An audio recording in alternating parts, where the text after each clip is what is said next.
ਨੰਗੀ ਅੱਖ ਦਾ ਸੁਪਨਾ ਕਹਾਣੀ ਦੇ ਲੇਖਕ ਸਰਦਾਰ ਜਗਜੀਤ ਸਿੰਘ ਰੰਧਾਵਾ ਜੀ। ਹਰਫਾਂ ਦੇ ਕਾਫਲੇ ਚੈਨਲ ਦੇਖਣ ਵਾਲੇ ਸਾਰੇ ਹੀ ਅਦੀਬ ਦੋਸਤਾਂ ਮਿੱਤਰਾਂ ਨੂੰ ਮੇਰੇ ਵੱਲੋਂ ਯਾਨੀ ਕਿ ਤਜਿੰਦਰ ਸਿੰਘ ਗਿੱਲ ਵੱਲੋਂ ਪਿਆਰ ਭਰੀ ਸਤਿ ਸ੍ਰੀ ਅਕਾਲ।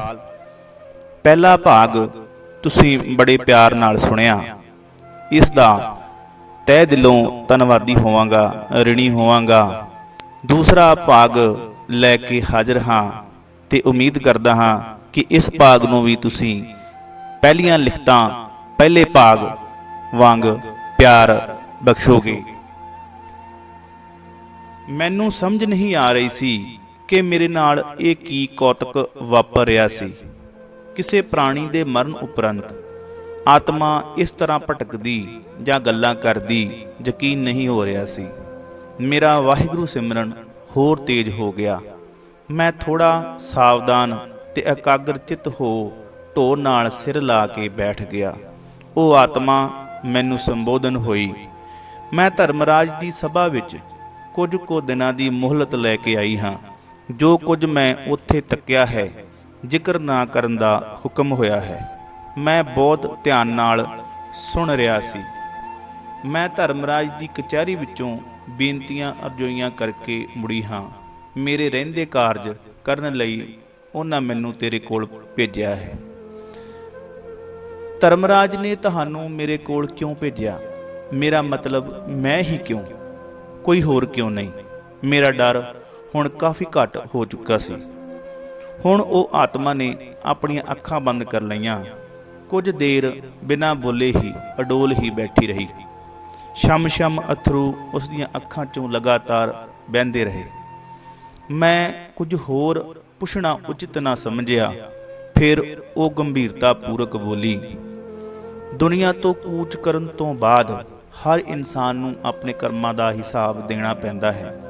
धर्मराज भी तां अकाल पुरख निरंकार परम परमात्मा जो इस सृष्टि दा रचेता है उस दा हुक्म मन के इंसानां दे चंगे मंदे कर्मां दा हिसाब किताब करदा है। वो बोलणों रुकी। मैं मन ही मन बोलिया, हे वाहिगुरू तेरियां तू ही जाने। बाबा फरीद जी भी अपने सलोक विच कहंदे हन, फरीदा चार गवाया हंड के चार गवाया सम लेखा रब मंगेसियां तू आयो केड़े कम। उस दिन दा वाकिया मेरियां अखां मूरे फिल्म दे सीन वांगू घुमण लगा। वो आत्मा फिर बोली, तुसी मेरी मदद करोगे ना गुरु उपदेश? मैं की बोलदा, ये तो मेरा नाम भी जानती है, पर किवें ये सच है जां सुपना? मैं अपनियां अखियां खोल घड़ी देखी, रात के 11 वज चुके सन। मैं अपने बैडरूम विचों बाहर निकल देखदा हाँ कि घर दीयां सारियां लाइटां बंद, चारे पासे सन्नाटा ते चुप छाई हुई सी। दूर झग्गी वाले संतां दी कुटिया तरफों कुत्तियां दी लम्मी हेक विच रोण दी मध्यम जी आवाज़ करनी पैंदी सी। मैं फिर अपने बैड दी ढोर नाल सिर लगाई बैठ गया। तुसी मेरी मदद करोगे गुरु उपदेश? उस दी आवाज़ विच लोड़े दा तरला सी। तुसी मेरा नाम भी जाणदे हो? जे धर्मराज अकाल पुरख दा ये हुक्म है तां मेरी हाँ जां ना दा कोई मतलब ही नहीं है। मेरा ये जवाब सुन मैनू लग्या जिवें वो आत्मा की आत्मक तृप्ति हो गई होवे। फिर वो शांत हो गई। मैं मन ही मन सोच रहा सी कि मरण तो बाद हैल्प की की जरूरत हुंदी है। ये सारा वरतारा मेरी तां समझो बाहर सी। मैनू हुण डर नहीं लग रहा सी। वो मेरे सामने बैड दे कोल पई चेयर ते बैठी सी। मैं फिर पुछया, तुहानू कोई होर नहीं वेख सकदा? पता नहीं, बस इन्ना ही बोल वो फिर चुप हो गई ते बोली, तुसी रोजाना 2 टाइम गुरुद्वारा साहब जांदे हो, 5 बाणियां दा पाठ भी करदे हो, वाहिगुरू सिमरन भी करदे हो, तुहानू सब पता? मैं हैरान हुंदे पुछया, मैं नहीं जानदी, पर धर्मराज दी वही ते सारे प्राणियां दे कीते कारजां दा सब हिसाब किताब हुंदा। मैनू उत्थे ही दस्सिया गया। मैं तां थोड़े पिछले जन्म बारे भी जानदी, पर समा आउण ते जरूर दसांगी। मेरी तां जिवें बोलती ही बंद हो गई। मैं हुण कोई सवाल नहीं करांगा। तुसी मैनू दसो कि मैनू की करना होएगा? ਮੇਰੀ ਤਾਂ ਜਿਵੇਂ ਲੱਗੇ ਕਿ ਧੜਕਣ ਤੇਜ਼ ਹੋ ਗਈ ਹੋਵੇ। ਉਹ ਆਤਮਾ ਫਿਰ ਬੋਲੀ, ਜਿਸ ਦਿਨ ਮੇਰੀ ਮੌਤ ਹੋਈ ਸੀ ਤੁਸੀਂ ਆਪਣੀ ਦੁਕਾਨ ਦੇ ਬਾਹਰ ਬੈਠੇ ਕੁਝ ਪੜ੍ਹ ਰਹੇ ਸੀ ਤੇ ਤੁਸੀਂ ਹੀ ਦੌੜ ਕੇ ਮੇਰੇ ਮੂੰਹ ਵਿੱਚ ਪਾਣੀ ਪਾਇਆ ਸੀ। ਮੈਂ ਹਾਂ ਵਿੱਚ ਸਿਰ ਹਿਲਾਇਆ। ਉਹ ਫਿਰ ਬੋਲੀ, ਮੇਰੀ ਮੌਤ ਕੁਦਰਤੀ ਨਹੀਂ, ਗੁਰੂ ਉਪਦੇਸ਼ ਪਲੈਨਡ ਮਰਡਰ ਸੀ। ਮੇਰੀ ਐਕਟਿਵਾ ਵਿੱਚ ਕਾਰ ਮਾਰਨ ਵਾਲਾ ਕੋਈ ਹੋਰ ਨਹੀਂ, ਮੇਰਾ NRI ਹਸਬੈਂਡ ਕਰਮਜੀਤ ਹੀ ਸੀ। ਮੈਨੂੰ ਸਮਝ ਨਹੀਂ ਆ ਰਹੀ ਸੀ ਕਿ ਇਹ ਆਤਮਾ ਮੇਰੇ ਨਾਲ ਗੱਲਾਂ ਕਰ ਰਹੀ ਸੀ ਕਿ ਮੈਂ ਸਾਰੇ ਇਸ ਦੁਰਘਟਨਾ ਦੇ ਮਹਿਜ ਇੱਕ ਐਕਸੀਡੈਂਟ ਹੀ ਸਮਝ ਬੈਠੇ ਸੀ, ਪਰ ਇਹ ਤਾਂ ਮਰਡਰ ਹੈ, ਉਹ ਵੀ ਪ੍ਰੀ ਪਲੈਨਡ। ਉਹ ਵਾਹਿਗੁਰੂ ਵਾਹਿਗੁਰੂ, ਮੇਰੇ ਮੂੰਹੋਂ ਆਪ ਮੁਹਾਰੇ ਹੀ ਵਾਹਿਗੁਰੂ ਨਿਕਲਣ ਲੱਗਾ। ਮੈਂ ਫਿਰ ਉਸ ਖੂਬਸੂਰਤ ਮੁਟਿਆਰ, ਮੇਰਾ ਮਤਲਬ ਉਸ ਆਤਮਾ ਕੰਨੀ ਦਿਖਦਾ ਹਾਂ। ਕੋਈ ਇੰਨਾ ਸੁੰਦਰ ਵੀ ਹੋ ਸਕਦਾ? ਸੂਰਤ ਤੇ ਸੀਰਤ ਦਾ ਕਿਆ ਮੇਲ ਸੀ। ਮੌਤ ਕਿਸੇ ਵੀ ਸਮੇਂ ਕਿਸੇ ਨੂੰ ਵੀ ਆਪਣੇ ਕਲਾਵੇ ਵਿੱਚ ਲੈ ਸਕਦੀ ਹੈ। ਮੈਨੂੰ ਬਹੁਤ ਸ਼ੌਕ ਲੱਗਿਆ।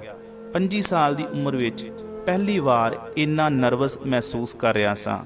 ਉਸ ਆਤਮਾ ਨਾਲ ਮੇਰੀ ਕੀ ਸਾਂਝ ਸੀ ਮੈਂ ਨਹੀਂ ਜਾਣਦਾ, ਪਰ ਉਸ ਦੇ ਬੋਲਾਂ ਵਿੱਚ ਲੋੜੇ ਦਾ ਦਰਦ, ਆਪਣਿਆਂ ਤੋਂ ਵਿਛੜਨ ਦਾ ਗਮ, ਕਿਸੇ ਅਣਕਿਆਸੀ ਪੀੜ ਦੀ ਵੇਦਨਾ ਸਾਫ਼ ਦਿਖਾਈ ਦਿੰਦੀ ਸੀ। ਮੈਂ ਹਾਲੇ ਖਿਆਲਾਂ ਵਿੱਚ ਗੁੰਮ ਟਿਕਟਿਕੀ ਲਗਾਈ ਉਸ ਤਰਫ ਦੇਖੀ ਹੀ ਜਾ ਰਿਹਾ ਸੀ ਕਿ ਤੁਸੀਂ ਸੁਣ ਰਹੇ ਹੋ ਨਾ ਗੁਰਉਪਦੇਸ਼? ਮੈਂ ਹਾਂ ਵਿੱਚ ਸਿਰ ਹਿਲਾਇਆ।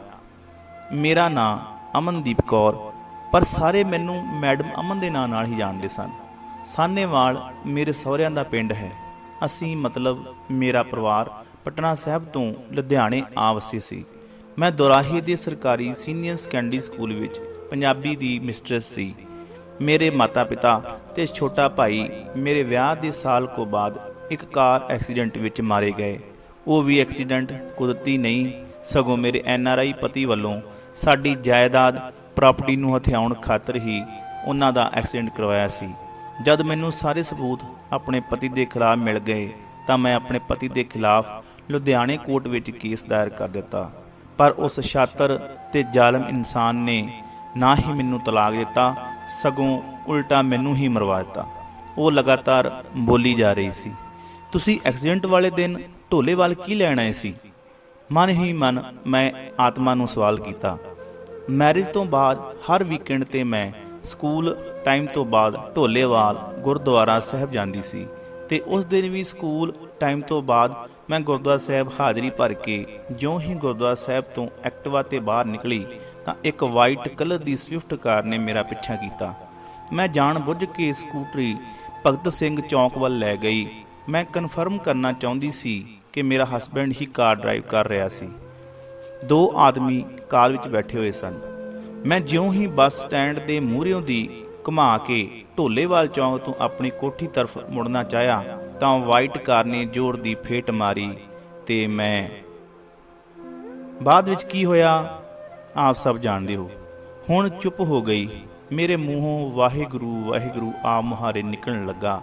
ਕਿਲ ਕਰਿੰਦੇ ਹੰਝ ਨੂੰ ਅਚਿੰਤੇ ਬਾਜ ਪਏ।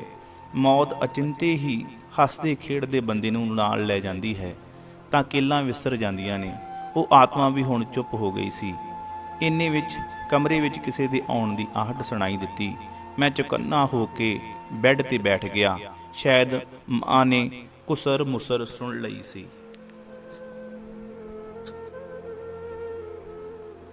ਮਾਂ ਦੇ ਹੱਥਾਂ ਵਿੱਚ ਕੰਬਲ ਸੀ। ਮੇਰਾ ਬੀਬਾ ਪੁੱਤ ਹਾਲੇ ਸੁੱਤਾ ਨਹੀਂ, ਹਾਲੇ ਤੱਕ ਜਾਗਦਾ ਪਿਆ।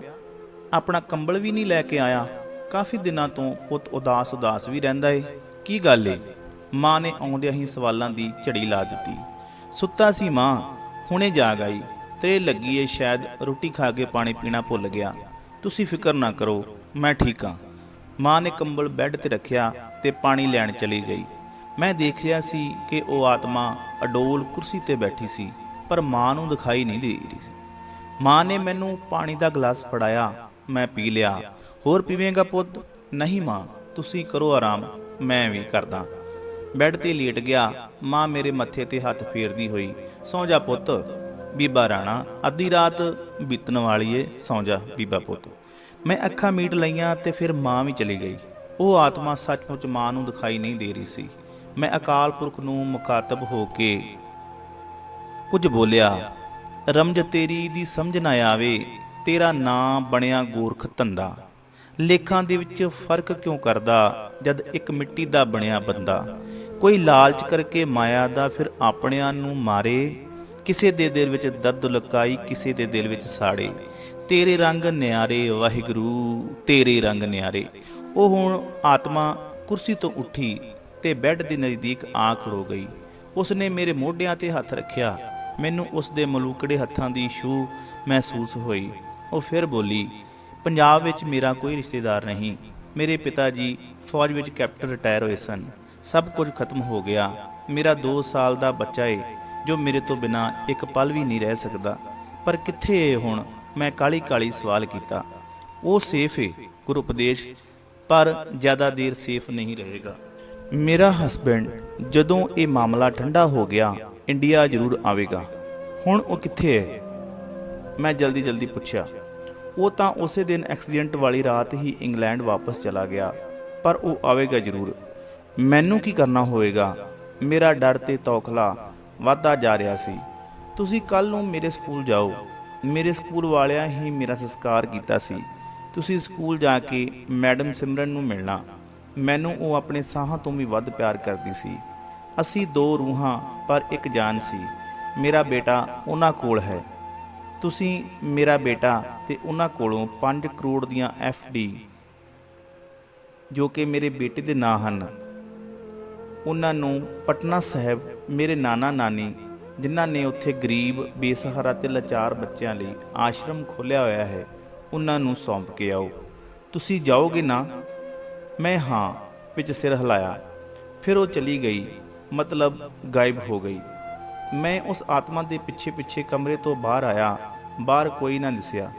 ਵਿਹੜੇ ਵਿੱਚ ਖੜੋ ਉੱਪਰ ਅਸਮਾਨ ਕੰਨੀ ਟਿਮਟਮਾਉਂਦੇ ਤਾਰਿਆਂ ਦੀ ਤਰਫ ਦੇਖਿਆ ਤਾਂ ਮੈਨੂੰ ਉਹ ਟਿਮਟਮਾਉਂਦਾ ਤਾਰਾ ਹੀ ਲੱਗਿਆ ਜੋ ਬਾਕੀ ਤਾਰਿਆਂ ਦੀ ਤਰ੍ਹਾਂ ਘੁੰਮਦਾ ਤੇ ਦੂਰ ਹੀ ਦੂਰ ਜਾਂਦਾ ਪ੍ਰਤੀਤ ਹੋਇਆ। ਸਪਤਰਿਸ਼ੀ ਤਾਰਿਆਂ ਦੀ ਖਿੱਤੀ ਮੇਰੇ ਸਿਰ ਉੱਪਰ ਪ੍ਰਤੀਤ ਹੋ ਰਹੀ ਸੀ। ਮੈਂ ਵਾਪਸ ਆਪਣੇ ਕਮਰੇ ਵਿੱਚ ਆ ਬੈੱਡ ਤੇ ਲੇਟ ਗਿਆ।